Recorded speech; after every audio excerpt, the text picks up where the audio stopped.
Like rare collectible jewelry, I gather them, my flowers, while peace envelops all around, but for the hustle of the flies, and the warmth embraces you like a lover in this midsummer. People are like flowers which you collect all your life with a hug. Some have a beautiful color, some have a wonderful smell, some are a bit thorny, but you cherish them all for better and for worse as life paces on in this midsummer. So I'm calling my presentation Inspiration, Creativity and Spirituality. This is my book, The Kiss of Life, my poetry book. And I believe the launching of this book, The Kiss of Life, is really a celebration of life, or rather a celebration of life over death. Every step we take, every experience we feel, every mission we execute brings us closer to the top, with the fulfillment of our dreams, with the establishment of our potential. The whole process is really a celebration of life over death. Death meaning the emotional death, the creative death, and the spiritual one. This is why every step we take in life is actually a victory. So from the poem A Celebration of Life Over Death, I would like to quote, "Don't blame me for any of my thoughts. Don't blame me for any of my ideas. The seeds of all were planted by God Almighty, the power above that controls the universe, that drives us along the roads of life, that forever remains the mysterious force and the overwhelming judge of life over death." Now for the creativity experience. Poetry is like giving birth, born in pain. A person starts writing, sometimes out of stress, like in my poem, My Angel. Listening closely to life's pulse, here in this fearsome hideaway, my threshing heart will beat to the wailing walls. In their whiteness, in their cold silence, save this girl. A person starts writing due to search, like in Separation. I set out in search of quenching. His spirit is always at wonder with creation, with nature, like in One with Nature. And while looking for some support, he would most likely lean on his belief in a superpower which guides us along.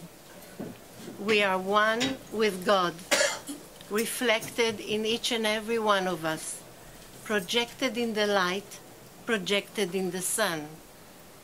We may also write out of desperation, feeling we have reached a dead end, a desperate one, like in my poem, Present, Past, and Future. At the edge of the mountain, I grasp the last thread and disappear into the abyss of essence. That's very desperate. Yeah. But it happens, you know.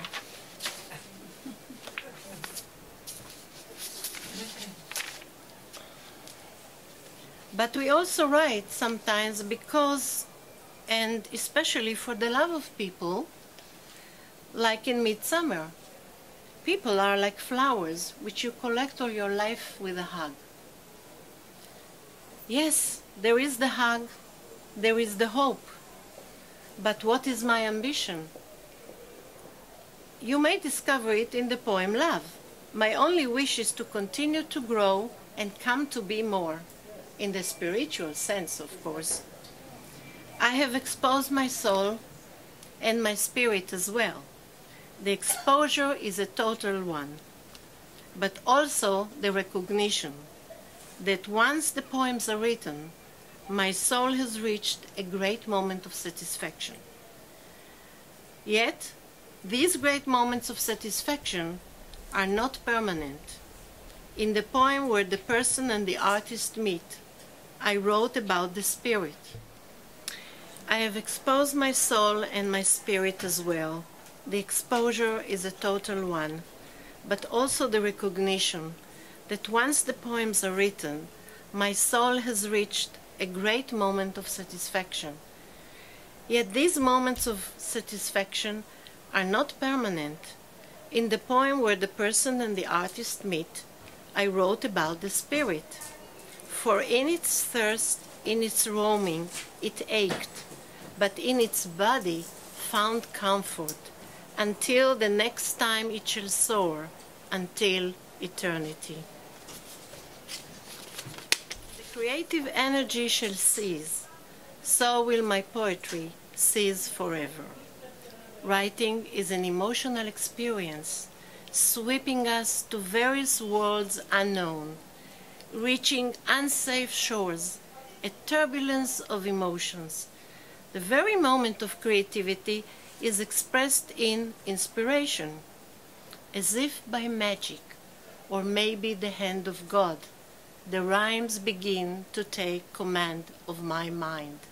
There is clarity beyond explanation, a sharp thought, an instinct playing dagger, and the pain of creation in birth.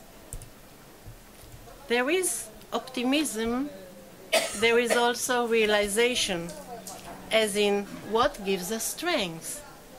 And with the rising sun of each and every day, we are blessed to be reborn to a new fresh start, to a new fresh start. With this renewal and with this hope, we have certainly reached some poetic justice. Now, for the conclusion, a man's soul goes up to heaven. Neither would his relatives' tears assist him, nor would the priest's prayers. The only thing that will credit him as he stands naked before God are his good deeds on earth. Once the body is buried and is destined to become earth, that is to say, earth to earth, the only thing which remains is the spirit. This is why we refer to the immortality of the spirit. Our survival is via the spirit. This is my conclusion. Therefore, we must strengthen it and cherish it. The spirit is responsible for creativity, and creativity is the root of life. So I'll read now self-discovery. We discover ourselves anew every day, day by day. Self-discovery is a true manifestation of self-belief and the power and energy inspiring our dreams to become true. Our mind had been traveling many places, traveling the world.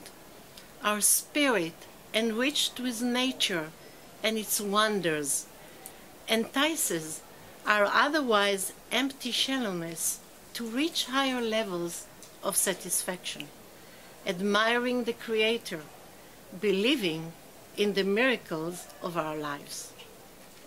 If you were wondering what is the name The Kiss of Life is all about, it's about my husband, Gila Lapidot. And The Kiss of Life actually was written on a flight from New York to Tel Aviv, where he fell asleep and I had nothing to do in the air, all very peaceful and quiet. And this is the poem I wrote for him. I stand before thee naked. I stand before thee dressed. I stand before thee pure. I stand before thee honoring our relationship, blessing the time we met, cherishing our moments of love and happiness, and believing in all that is true between us.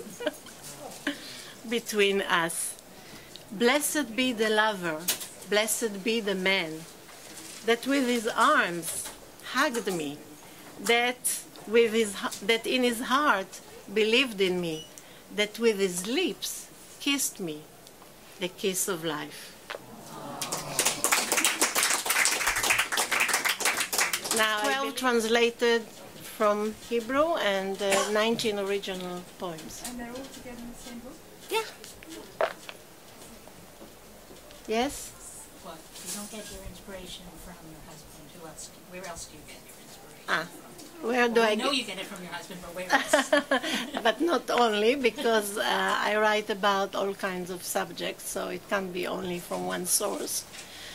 The inspiration can be watching a movie and seeing beautiful green fields and rain falling, and where I am is 33 degrees centigrade in the midst of summer, and it's humid and hot and I can't stand it.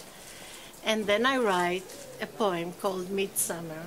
In the midst of summer, I suddenly wish for the rain to fall, to water every drying plant on earth, and to wet our sinking soul, etc. It's a beautiful poem. So it's just of your next book, the dog, about the two dogs. No, but now we're talking only about. Yeah, I know, but it's interesting. Yeah, okay. It's a fantasy. No. So what did you ask me, please? How long does it take you to write? Okay, so the question is, how long does it take me to write each poem? Well, I don't know what you think, but it takes me as long as it takes me to write it on paper. I don't write it onto a computer. I need a paper. And if it takes me 5 minutes, it takes me 5 minutes. I'm trying to keep the originals so that if someone would be very interested one of these days, they can see it. If I'm hesitating someplace, but almost always it's just runs through. It's floating, as we say. Yeah, 5 minutes. The question is, you know me as an energetic businesswoman all my life. How come I'm writing poetry and I'm publishing poetry? So I wrote the first poem when I was 12 years old. It's called My Angel. Yeah, it's in the book. I wrote the second one after a good couple of years when Ami asked me to marry him. I was 21. Another woman would just say no, but I wrote a poem. It's in the book, and it's called Separation. Very interesting. And it's the two poems actually are in Hebrew on the walls of our study. And because one of them is called Separation, it was like the sign was on the wall, so to speak. And when we were celebrating our 25th anniversary, I read it, very interesting. We're still married, already 42 years. Yeah. Even though I wrote this poem of separation, So another interesting thing is that people ask me, can we learn how to write poetry or things like that? Poetry, being a poet is not a profession. Being a poet, as I see it, is having a soul, and a very sensitive one. And either you're born with it or not. There's no way one is going to learn to know when it happens. It can be in the middle of the night. I can wake up at 4 o'clock a.m. and go down not to wake my husband, and go down someplace and write it immediately. Because once the inspiration is gone, if you don't grasp it at that minute, it's gone. You can never, and you have to have a very photographic mind. And, well, you know, the human mind has been researched for so long. I still don't know how it happens, but I know exactly where to start and where to end a line. I don't hesitate with that. No? Come to translate poetry because you lose a lot of that rhythm and that balance and that beauty of style. But if the philosophy and the idea behind it is very strong, this can maintain the poem, even though it was translated. Any other questions? Being creative in a certain field of business and building up a business life and so on, all my life, I had always had this in me, and the spirit and the emotion and the creativity, and I've been writing throughout the years. And recently I decided that it is time for the spirit more than for the other matters. So I'm devoting much more time now, because you can really, very difficult to do both things. You know, once you establish the business, and now a second generation of the family is running it, I could step aside and let the other people run it, and I could devote myself to, as I said in one of the poems, I have followed my heart. My heart was always there. The exact act of creativity is a painful process. You have to get it out of you, okay? It's like giving birth, and this is the difficulty. But once it's out on the paper, then you're satisfied. You did your job. Do you read other people's poetry? Recently, not very much. But I got the book of Edgar Allan Poe, and I love very much the poem of Annabelle. Very much. Keep reading it and admiring it. And of course, I read a lot of Shakespeare in my life, and a lot of the other ones, and Robert Browning, and many, many others that are famous with all of us and beloved. But a very important issue is a poet does not become a poet by reading others' poetry. Does not. Not at all. All the ideas and all the philosophy and everything must come from within oneself, not from others. Others wrote it already. It's done. You have to be original. Now, if you have nothing to say, don't write. Right? That's, of course. Yes? God. Yes, I have to say, I mention almost in every second poem a superpower. And humanity decided to call this human power, a superpower, God. So, yes, I believe in God. I don't follow the rituals of religions, you know, different religions. I respect each and every one of them. But for me, there must be a superpower that controls the universe. Otherwise, I don't have any explanation for our existence in this world.